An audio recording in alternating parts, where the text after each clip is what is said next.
मैं विधूरी के इन अल्फाज को और इस लैंग्वेज को उनकी जो बिल्कुल अनपार्लियामेंट्री है और जिसका कोई उनको इजाज़त नहीं है इस बात की कोई कहने की किसी कौम किसी बिरादरी को मुसलमानों को इस तरीके से कंडेम करना। मुसलमान वो कौम है कि जब हिंदुस्तान अंग्रेज़ों की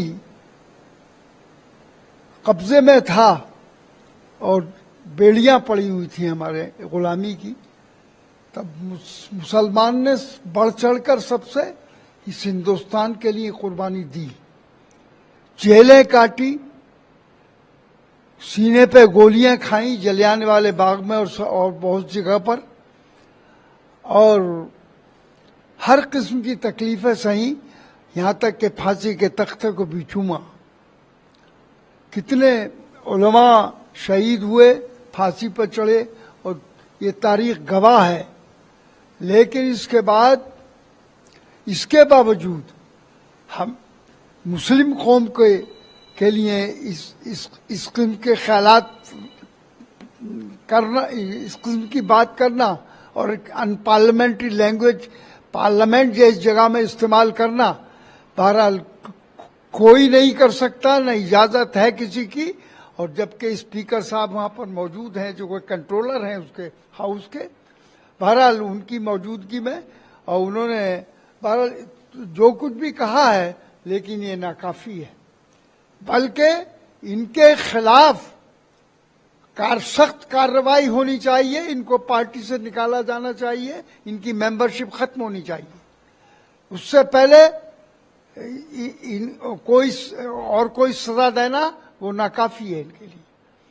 और हम बहरहाल देश हमारा भी है, हम भी इस देश के मतलब ये मालिक हैं, इस देश के अंदर रहते हैं, और सारी बहरहाल हमने हमेशा इस मुल्क को आगे बढ़ाने के लिए, चाहे हमारी हुकूमत रही हो या ना रही हो, लेकिन बहरहाल हमने मुल्क के लिए, मुल्क की भलाई के लिए, मुल्क की तरक्की के लिए हमेशा काम किया और आज भी कर रहे हैं।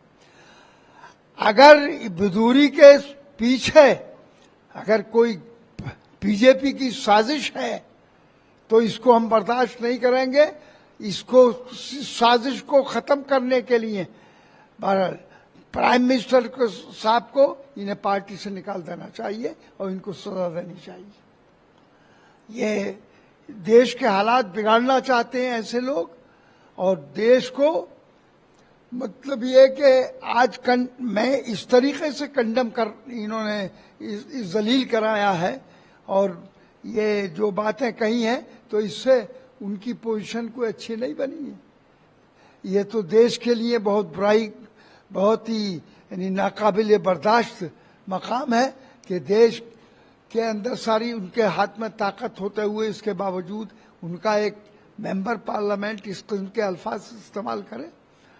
तो मैं चाहूंगा कि अगर इसके पीछे कोई साजिश नहीं है तो इसको फौरन इनके खिलाफ कार्रवाई की जाए, पार्टी से निकाला जाए, सजा दी जाए।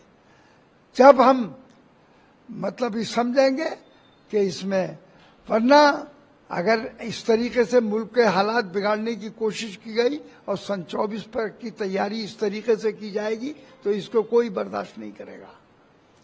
और इससे मतलब ये है कि अपनी पोजीशन खराब कर रहे हैं वो। हम बहरहाल जहां तक अपोजिशन का ताल्लुक है, अपोजिशन का संगठन है, मजबूत है और बना है, और इंशाअल्लाह वो उसकी और मजबूती रोज बरोज हो रही है। तो इसलिए उनको देखना चाहिए कि अगर इलेक्शन लड़ना चाहते हैं ये सन 24 का, तो इन बातों से काम नहीं चलेगा, अच्छे काम करने से बहरहाल वोट मिलता है आदमी को, खिदमत से अज़मत मिलती है। लेकिन ये गलत काम करने से, मुल्क के हालात बिगाड़ने से, ये फसादात कराने से इज्जत नहीं मिलती। तो इसलिए मेरी मांग है कि इस बात का जो दुख सारे हमें सब मुसलमानों को, सारे मेंबरान पार्लियामेंट को, सबको हुआ है, तो ये मुल्क के लिए ये कोई अच्छा काम नहीं है। इससे ज़्यादा बुरा काम नहीं हो सकता कि पार्लियामेंट यही जगह में जहाँ पर कोई गैर महज़ब लफ्ज़, कोई अनपार्लियामेंट्री लफ्ज़ नहीं बोला जा सकता। अगर कोई मेंबरान अपनी तकरीब में कोई बात कह देता है तो उसको स्पीकर साहब उसमें से निकलवाते थे स्पीच से। लेकिन इतनी गलत लैंग्वेज और इस अंदाज में पार्लियामेंट के अंदर इस्तेमाल करना ये बिल्कुल नाकाफ़ी। अगर कोई एक्शन नहीं लिया जाता है तो बहरहाल हम सारे अपोजिशन के लोग बैठकर कुछ ना कुछ इसमें फैसला करें।